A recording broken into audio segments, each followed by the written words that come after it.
This orange has some leaves stuck to it. Wow, And impressive. Jen's having veggies and dip. I'm going to talk about Casino Royale and Coup.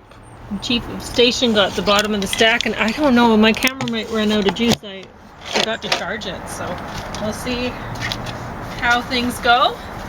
And I'll just say Casino Royale was long. That's not a good sign for honestly, a thriller type of movie. Well, for Bond. I mean, they're really consistent. Right? Bond's usually around an hour and 50 minutes, or maybe 156 or something. Well, that's the old ones, because they used to have the smooching scenes, but you're saying honestly, Daniel Craig the beginning of the Bond movie, that doesn't seem long, because the beginning of the Bond movie, first you have that action-adventure sequence that really it doesn't have to have anything to do with the show. There's right? one that has the hang gliding. Yeah, right? whatever. That's a classic and one. then you have the song, which that takes a while. It's just a music video and I like those a lot better than Pauline does, because I find them campy. But. Sure.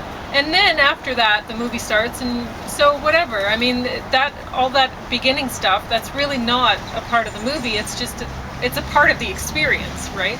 So anyway, this movie was good. There was another sort of homoerotic sort of scene in it with, I mean, you have Daniel Craig showing him like when he's swimming with his shirt off, and he's really built. He's not overly built. No, he's just built like a swimmer or a tennis player. It looks natural, but very muscular. It's very good.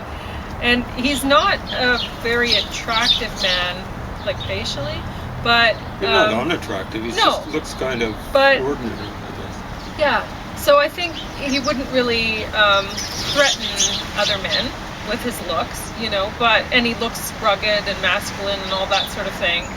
So, but then you have like another homoerotic scene in here, which that's kind of involving him, or well, he's getting tortured, and somebody stripped him down to naked.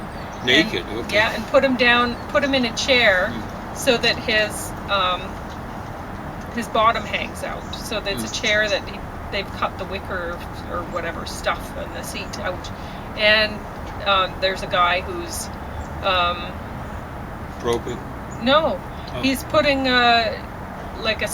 he's swinging a thing that keeps punching him in the testicles from underneath the chair. Yeah. And, well, probably the penis too, but I think it's mostly supposed to be the testicles.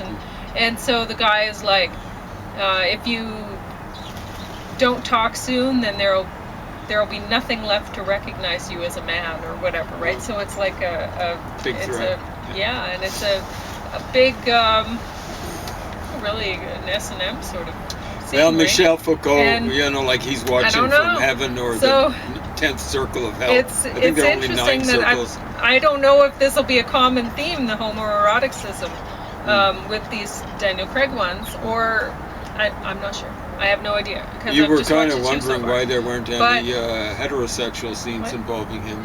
No, there are. No, I wasn't. Okay. Yeah. I wasn't wondering about that at all. Okay. But anyway. I must imagine that. No, I was just thinking he doesn't seem, in this one, he does seem in love with the woman. Oh. But then he feels... compunctions. Well, he doesn't, later on, he calls her the B word, so he doesn't think very nicely of her after a while. But I think ends up he's thinking, no. So anyway, it's an interesting movie, but it's long for a Bond one. It says 144 minutes. It did seem to go on a little it's longer over 2 hours then. 2 hours and 20. It went on quite a bit longer than the other extend ones. that torture scene or something like that. I don't know. For the Michel Foucaults out there so into that kind of thing. Anyway, Coup. This one, Is it Coup or Coup? How do they say it? I don't know. So anyway, it's about a guy who's impersonating a chef, and he's not a good guy, and he's certainly not a chef, and he's working for some wealthy people, and he ends up kind of taking over their house. He takes over the role of the man, the powerful. This is set back in the time of the what do you call it? The plague. What's it? Black Death? No. The plague. The C word, 19? No. This is set back a long time ago. Well, I'm trying to figure out what sort of plague it's involved. Okay, you know Typhoid, what? I will think cholera? of the name of the plague that it was eventually, but it doesn't you matter. Mean like, Early 1900s. in Ireland? No.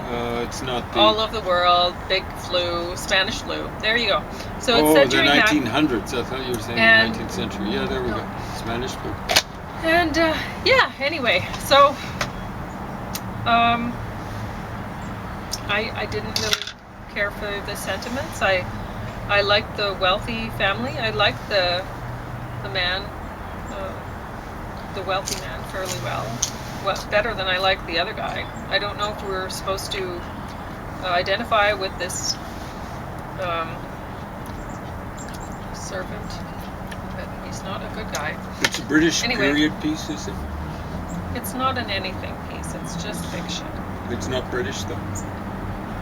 I don't think so. Okay. I think it's American. Anyway, Chief of Station. I wasn't paying close enough attention to tell you much about it. I just didn't care for it. It was not my kind of movie. Chief of Station is a spy thing, is it? Well, yeah, it's a lot of action adventure and stuff like that. A lot of shoot 'em up. One thing I did like about this movie is their car chase scenes were with minivans. I thought that was good. You could imagine us doing that? Exactly, I could. And I just, while watching it, I was thinking, oh wow, this is funny. They just got their old minivans together, everyone in the family, it's like a Mormon production or something, and they decide, okay, well, we need to write these vehicles off anyway, so let's do it. I don't know what they were thinking. Anyway, I liked it though. I Save didn't a lot like of money the movie. on cars, especially if you have to wreck them. Exactly. I didn't like the movie. It was ridiculous. Even if a guy hasn't shot a gun before, surely if he's right in front of another vehicle and like somebody else is driving that vehicle, he's holding the gun, he should at least be able to blow the windshield out. Right? Yeah. He's right in front of another vehicle, he's shooting at it. Yeah. And what? How? How does that not happen? It's easy to miss a person. Yeah, but the vehicle's right behind you. I don't understand it. Anyway. Apparently one of the signs that Jack Ruby knew what he was doing is with a handgun you have to get almost as close as with a knife to kill someone. And that's what he did. Basically, almost stuck the gun into. And honestly, I don't know. There were a lot of things about this movie that I didn't care for. It didn't seem to make sense. He's fighting there's some hand-to-hand combat with the big star and villain. I guess the